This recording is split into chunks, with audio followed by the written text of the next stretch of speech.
The origin voodoo is from Mecca. Welcome to my country, Togo. Let's go. بعد رحلتي في دولة بنين كان بدي أزور دولة توغو، بس المشكلة إنه الحدود البرية كانت مغلقة. بالصدفة لقيت طريقة أخذ تصريح زيارة طوارئ من سفارة توغو عشان أدخل الحدود. أخذت الورقة بنجاح وهلأ طالع باتجاه الحدود أسافر لدولة رقم 58. أخذت التصريح وطلعت من السفارة باتجاه وسط المدينة، ولقيت سيارة رايحة على عاصمة توغو وطلعت معها. وصلت الحدود ومع ورقة التصريح السحرية كل شيء مر على خير، وتاني يوم طلعت لفة في العاصمة لومة. بدنا نطلع هلأ أنا وأنطوان. هلو هاو ار يو؟ فأنطوان بحكيش أصلا إنجليزي وهو رح يكون بلفلفني اليوم، فخلينا ندعي إنه نفهم مع بعض. أول شيء جيت أعمل الصبح ميرسي إنه أكل شغلة اسمها فوفو، وطلبت فوفو مع سمك. الفوفو هو خضار اسمها يام تشبه البطاطا، بضلوا يضربوها ويفعصوها ليطلع منها إشي زي العجين، وبتقدم مع الأكل وبتاكلها بإيدك. زاكي الطعم كله بس طعم الصوص تبع السمك، وزاكي صوص بندورة نايس.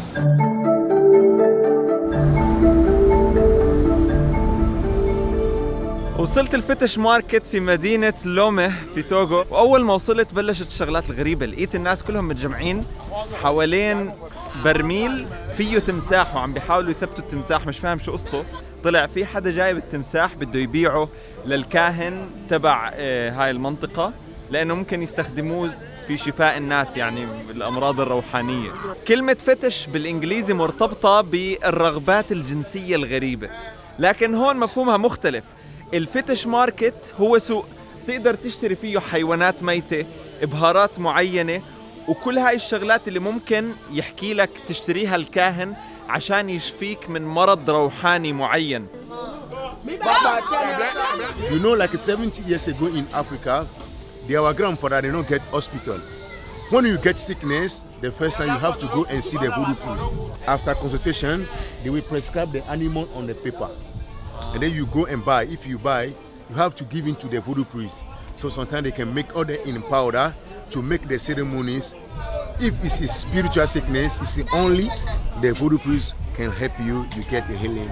كمية الأدوات اللي عندهم بيستخدموها للعلاج بديانة الفودو كتيرة، منها هذا الاشي سنسال معمول من عظمة الظهر تبعت الأفعى. زي ما شايفين عاملين منها سنسال وبلبسوها عشان يشافوا الروماتيزم. In Africa, even our grandfather is animist before the appear of voodoo in Africa. That's why voodoo is not for Africa.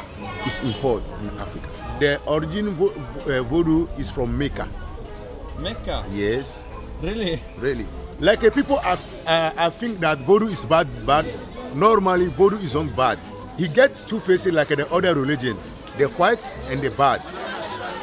The white one is used to save, for healing and many things. But the bad side that we call the evil spirits, it's a sorcery. Is it expensive, these things? Yes, it's expensive sometimes because it's fetish market. But outside, he is considered like a traditional pharmacy. How much is the eagle, for example? Eagle, like you can find like a 25,000. I want to show you the difference between voodoo and sorcery. You see this one, people are called this statue voodoo doll. Yes. But normally in our tradition, voodoo is not used to do bad, it's to do good. It is possible for the voodoo priest, they can use the statue to heal someone far in his country.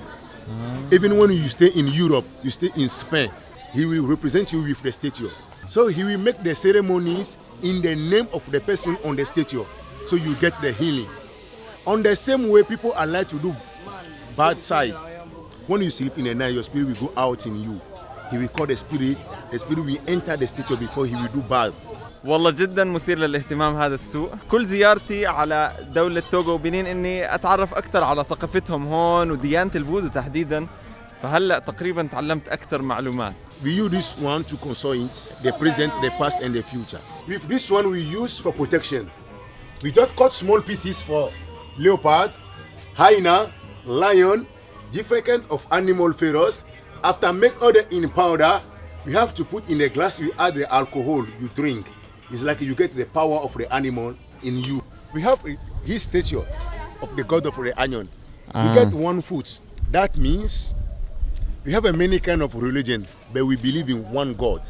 كان معنا مارك هو اللي علمنا على كل جوانب ديانة الفودو هلا. So thank you for all the information. Thank you for you.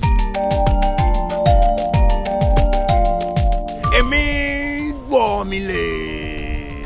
جيت على مكان اسمه جراند مارشي، يعني السوق العظيم الكبير. السوق كتير كبير، فيه كل اشي، اهم سوق في المدينة، والسوق فيه بنصه كنيسة. بنشوف بقايا العهد الاستعماري اللي كان موجود هون. كنيسة كبيرة تاركينها في نص السوق القديم.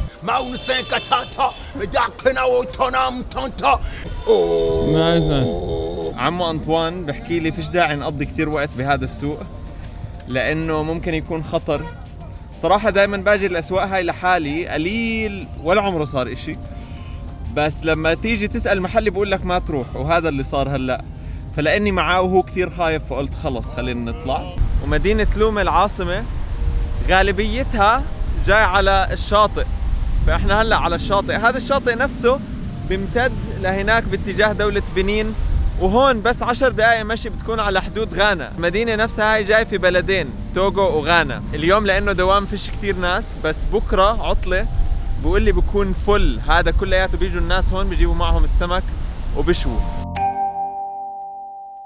رجعنا البيت الاير بي ام بي اللي ماخده بعد لفتنا اليوم. ما كانش عندي وقت اتعرف على المدينة بشكل كافي. أنطوان السائق كتير خوفني، وشفنا ناس في طوشة كان على الشط، وضلوا يخوفني انه في كتير ناس سرائيين، فمش عارف، بطلت مرتاح في المدينة. بالاخر رجعنا على البيت، نازل في اير بي ام بي بجنن، وخلص اليوم. هاي الرحلة كانت امبارح. هلا راح اطلع اخذ تاكسي باتجاه دولة بنين مرة تانية، كوتونو، لانه طيارتي من هناك باتجاه الدولة القادمة. كثر الله اسفاركم، بشوفكم فيديوهات قادمة.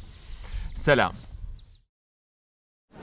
مرحبا، أنا ابن حتوتة. إذا عجبكم الفيديو اعملوا شير واشتركوا في القناة عشان تتابعوا رحلتي حول العالم.